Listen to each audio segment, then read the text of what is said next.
Hello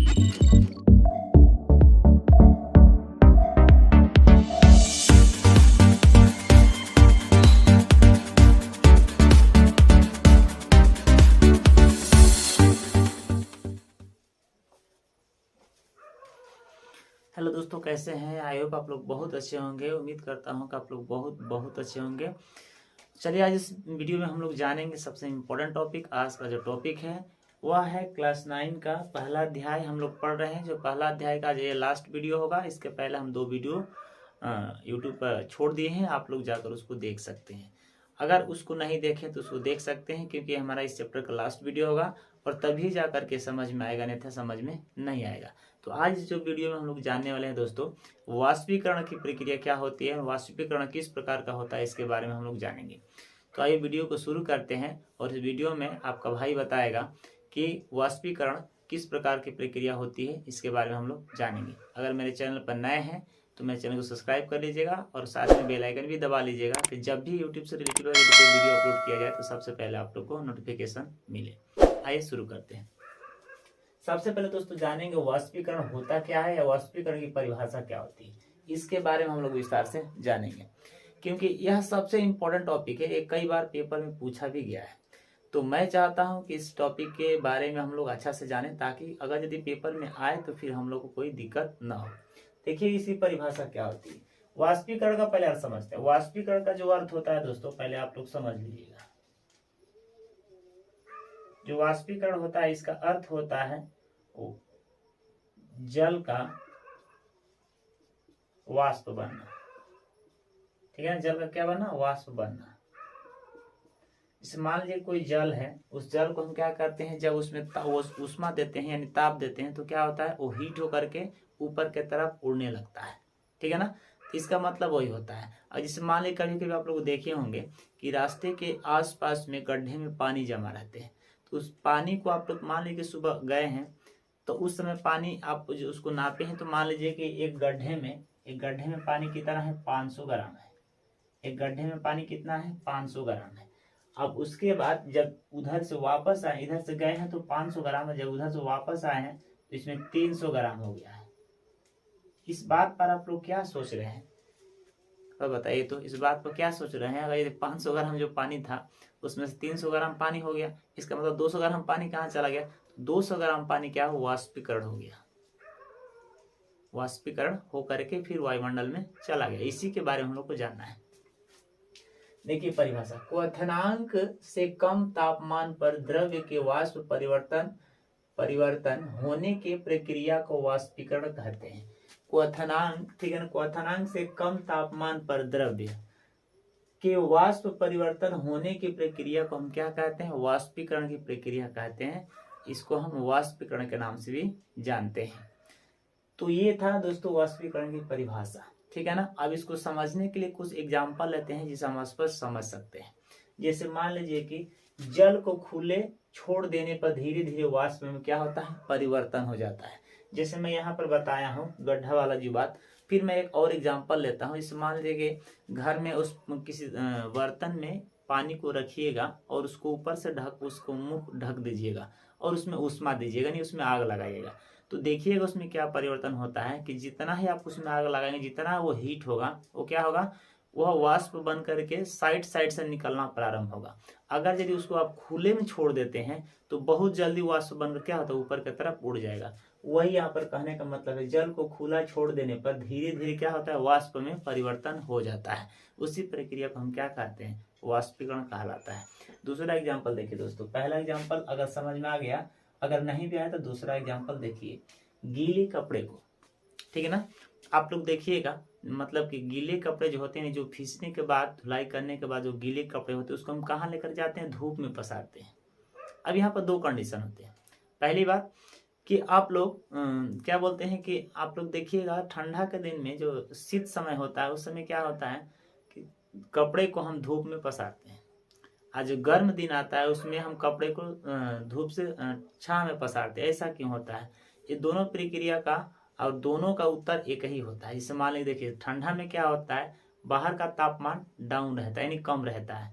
यही कारण होता है कि हम क्या करते हैं कि बाहर के तापमान कम होता है और अंदर का भी तापमान कम होता है। तो हम जैसे धूप निकलता है थोड़ा भी मतलब तापमान बढ़ता है तो उसमें हम ले जा करके रख देते हैं जब ताकि हमारा कपड़ा क्या हो सूख जाए।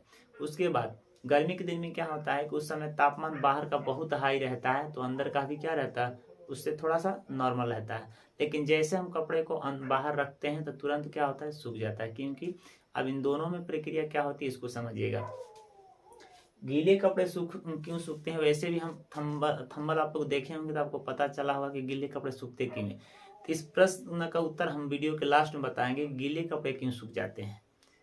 यह सबसे इंपॉर्टेंट टॉपिक है तो मैं वीडियो के लास्ट में बताऊंगा, आप लोग वीडियो में लास्ट तक मेरे साथ बने रहिएगा।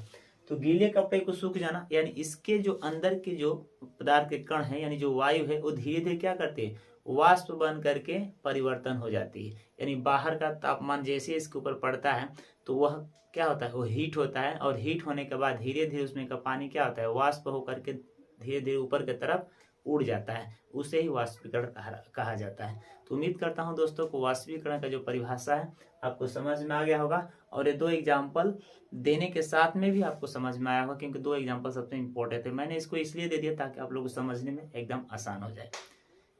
इस वीडियो में मैं दोस्तों इस चैनल पर मैं ऐसे ट्रिक लेकर के आता हूं और ऐसे इजी ट्रिक में आप लोगों को समझाता हूं ताकि ज़्यादा मेहनत करने की जरूरत नहीं, एक बार वीडियो देखिए आपको पूरा ट्रिक समझ में आ जाता है या कोई भी प्रश्न हो कोई टॉपिक आपको समझ में आ जाएगा। ठीक है ना। तो उम्मीद करता हूँ कि आपका वाष्पीकरण की परिभाषा समझ में आ गया।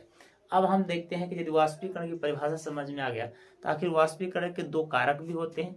एक मान लें किसके कारण परिवर्तन होता है, दूसरा के किसके कारण वह शीतलता होता है यानी मतलब ठंडा होता है। इन दोनों को हम लोग जानते हैं। तो इसको जानने के लिए हम वाष्पीकरण को क्या करते हैं 2 पार्ट्स में बांट देंगे, तब हमको समझने में आसानी होगा। इस वाष्पीकरण यहाँ पर है तो वाष्पीकरण को हम 2 पार्टों में बांट देंगे, यानी एक पार्ट यहाँ पर 1 और इधर में दूसरा हो जाएगा। तो हम 2 पार्ट्स में इसको वाष्पीकरण को क्या कर देंगे अलग डिवाइड कर देंगे। अब देखते हैं कि पहला हमारा जो डिवाइड किया वो कौन सा वाष्पीकरण का पार्ट्स है। तो देखिए पहला जो है वाष्पीकरण को प्रभावित करने वाले कारक। अब वाष्पीकरण को रोकने, प्रभावित का मतलब क्या रोकना, तो वह कौन कौन से कारक हैं जो वाष्पीकरण क्या करते हैं रोकते हैं। ठीक है ना, इसके बारे में जानेंगे। दूसरा देखिए, दूसरा जो है वाष्पीकरण के कारण शीतलता कैसे होती है। अगर इधर में वाष्पीकरण को रोकने वाले कारक हैं तो फिर इधर में वाष्पीकरण के जो कारक वाष्पीकरण के कारण शीतलता कैसी बनती है, कैसी हो जाती है, इन्हीं दोनों के बारे में हम लोग अच्छा से जानेंगे। तो आइए हम पहला पॉइंट देखते हैं।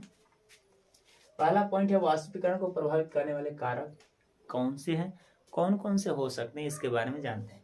तो इसमें मुख्यतः 3 हम कारक रखे हैं जो हमारे हिसाब से इम्पोर्टेंट है। अब आपके हिसाब से जो भी इम्पोर्टेंट हो, लेकिन हमारे हिसाब से 3 इम्पोर्टेंट थे, हमने यहाँ पर आपको दिखा दिया और आपके सामने रख दिया। देखिए पहला हमारा जो कारक है वाष्पीकरण की दर बढ़ने पर कपड़े को फैला देना। देखिए वाष्पीकरण दर जो वाष्पीकरण होता है उसमें ऊष्मा ज्यादा बढ़ने पर क्या होती है हम कपड़े को फैलाते हैं। कभी भी देखिएगा कि जब भी हम कपड़े को बाहर पसारते हैं या बाहर खुले में रखते हैं तो कपड़े को हम फैला करके ही रखते हैं। पता है कि क्योंकि अगर यदि मान ली कपड़े को हम बाहर फैला कर नहीं रखेंगे तो जल्दी सूखता नहीं, पहली बात। दूसरी बात ये कि हम गर्मी के दिन में क्या करते हैं कि कपड़े को बिना फैलाए हुए भी रख देते हैं तो कपड़ा क्या होता है सूख जाता है। वो भी बताएंगे क्यों सूखता है, लेकिन अभी फिलहाल इसके लिए इतना ही जानिए कि जब वाष्पीकरण की दर में वृद्धि होने लगती है, ज़्यादा तेजी से बढ़ने लगता है, तो हम क्या करते हैं उसको फैला देते हैं। ठीक है ना, क्या करते हैं उसको फैला देते हैं ताकि वो धूप में बहुत जल्दी सूख जाए। दूसरा कारक देखिए दोस्तों, दूसरा तापमान में वृद्धि होने पर कणों में अधिक ऊर्जा प्राप्त होने लगती है। तापमान में क्या होता है वृद्धि होने पर, यानी तापमान में जो हमारा सेल्सियस डिग्री जो कहा जाता है जो तापमान होता है उसमें जितना ऊर्जा मतलब क्या होता है उसमें वृद्धि होने लगता है, तेजी से वृद्धि होता है। तो जब तेजी से वृद्धि होता है तो उसमें क्या प्रक्रिया होती है कणों उनके कणों के बीच में ऊर्जा अधिक प्रदान होने लगती है। यानी एक कण से दूसरे कण के बीच में जो ऊर्जा जो आदान प्रदान होती है वह ऊर्जा बहुत तेजी से मतलब कि गति करने लगती है। ठीक है ना, बहुत तेज उसमें क्या होती है ऊर्जा आने लगती है। किसके कारण तापमान में वृद्धि होने के कारण। तापमान में वृद्धि होने का मतलब यह होता है कि अब जैसे ठंडा का दिन आने के बाद फिर गर्मी का दिन आता है तो धीरे धीरे उसमें क्या होता है तापमान बढ़ते जाता है और उसमें क्या होता है गर्म उष्मा आने लगती है, तो उस समय यह प्रक्रिया होती है। अगला हमारा 3 नंबर में है वायु की गति में वृद्धि होने पर क्या प्रक्रिया होती है। गर्म दिनों में क्या होता है कि बहुत तेज हवा चलती है, उस समय क्या होता है कि उस समय जब वायु में गति में वृद्धि होने लगती है, वायु की गति मतलब वायु की जो चाल होती है उसमें वृद्धि होने लगती है, बहुत तेजी से चलने लगती है, तो उस समय क्या होता है, कपड़े का जल्दी सूख जाना।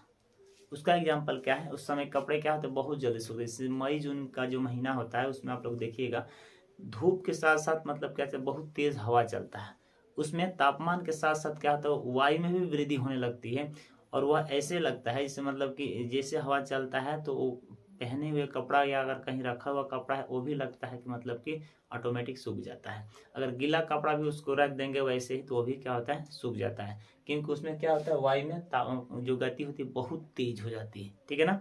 इसका ग्राफ अगर ये देखा जाए, इसका ग्राफ यहाँ से अगर स्टार्ट किया जाए तो इसका ग्राफ ऐसे उठ जाता है, क्या होता है, बहुत तेजी से क्या होता है, इसमें वृद्धि होने लगता है।